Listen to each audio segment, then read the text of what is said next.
Halo, assalamualaikum warahmatullahi wabarakatuh. Kembali lagi bersama dengan Kak Nini. Dan mohon maaf, Acilnya sedang tidur. Baik, Kak Nini kali ini akan berbagi cerita, membacakan sebuah cerita yang Kak Nini ambil dari buku dengan judul 365 Kisah Akhlak Terbaik. Penulisnya adalah Syekh Mustafa Marzuq. Nah, adik-adik ada di rumah, kalian suka nggak baca buku? Tentu saja, kalian harus suka baca buku. Kenapa? Karena buku adalah jendela dunia. Walaupun kita tidak bisa kemana-mana, tapi kita bisa tahu segala macam yang ada di dunia ini hanya dengan melalui membaca, dengan melalui buku. Baik, teman-teman yang ada di rumah, kita mulai saja ya ceritanya. Judulnya adalah Raja dan Ahli Nujum. Teman-teman tahu tidak apa itu ahli nujum? Ahli nujum itu adalah peramal. Ya, peramal ya. Peramal itu orang yang suka menafsirkan kehidupan masa depan. Nah, teman-teman, kita mulai kisahnya. Raja dan Ahli Nujum. Suatu hari, salah seorang ahli nujum sedang menghadap kepada sang raja. Ahli nujum ini kebetulan hidupnya mulai mengalami kekurangan. Jadi dia ingin mendapatkan sesuatu hadiah yang besar dari raja. Setibanya di istana, aula kerajaan ternyata penuh dengan tokoh-tokoh kerajaan dan gubernur. Saat itu kerajaan sedang mengadakan pesta dan pertemuan dengan para gubernur dan raja-raja di sekitarnya. Dari kejauhan, si ahli nujum ini melihat seorang anak kecil sedang bermain di hadapan sang rajanya. Lalu dia mengamatinya dari jauh, kemudian memperhatikannya sampai kemudian dia mendekati sang raja sambil berkata kepada sang raja, "Wahai Paduka, hamba lihat putramu sangat menyenangkan. Wah, raut muka wajahnya sangat ceria. Itu tandanya atau memperlihatkan bahwa kelak ia nanti akan membawa pasukan dan meraih kemenangan demi kemenangan. Kerajaan ini akan dipimpin olehnya dan menjadi kerajaan yang sangat besar karena dia mampu menaklukkan kerajaan-kerajaan kecil di sekitarmu. Ia akan menundukkan raja-raja di wilayah-wilayah lain dan menikah dengan seorang ratu yang sangat agung, cantik jelita.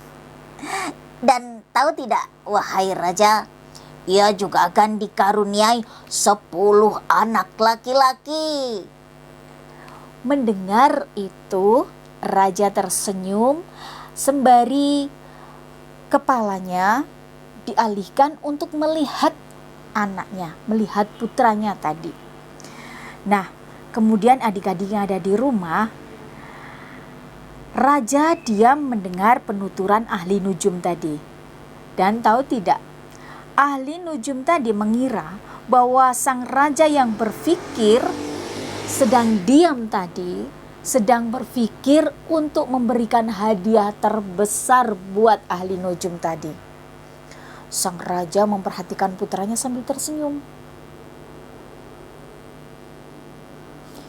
Kemudian dia mulai berpikir, matanya melirik ke atas, dan ahli nujum tadi semakin tersenyum sambil berkata dalam hatinya,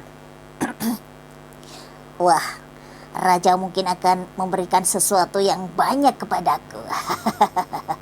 Karena aku sudah memberikan ramalanku, walaupun ramalanku bohong.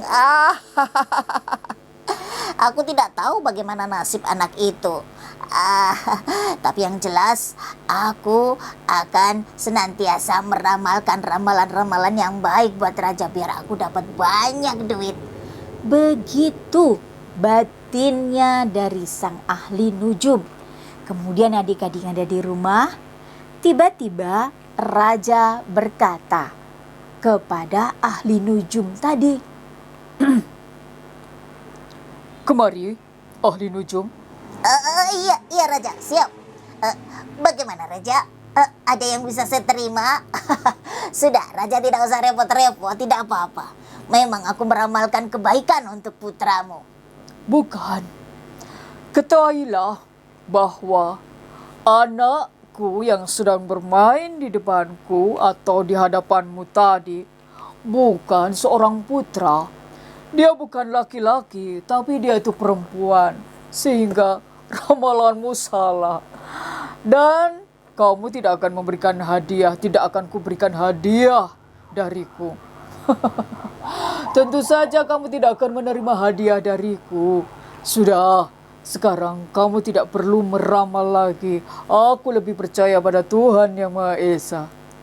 Adik-adik yang ada di rumah, alhasil ahli nujum tadi bukannya mendapatkan hadiah, tapi malah mendapatkan hukuman karena dia berkata bohong. Kata-kata yang bohong, ramalan yang bohong demi untuk mendapatkan sesuatu yang dia inginkan. Nah, itu tidak baik. Nah, apa yang dikatakan oleh raja tadi betul. Dia mulai tidak mempercayai ahli nujum atau peramal di kerajaannya karena dia lebih percaya kepada Tuhan Allah Subhanahu wa Ta'ala. Nah, itulah adik-adik cerita yang Kak Nini ambil dari buku Syekh Mustafa Al-Marzuq 365 kisah akhlak terbaik. Baik, lain kali Kak Nini bacakan lagi ya ceritanya dengan cerita yang lebih menarik lagi. Sampai jumpa dan tetap menjadi anak-anak yang hebat, ceria, dan semangat. Assalamualaikum warahmatullahi wabarakatuh.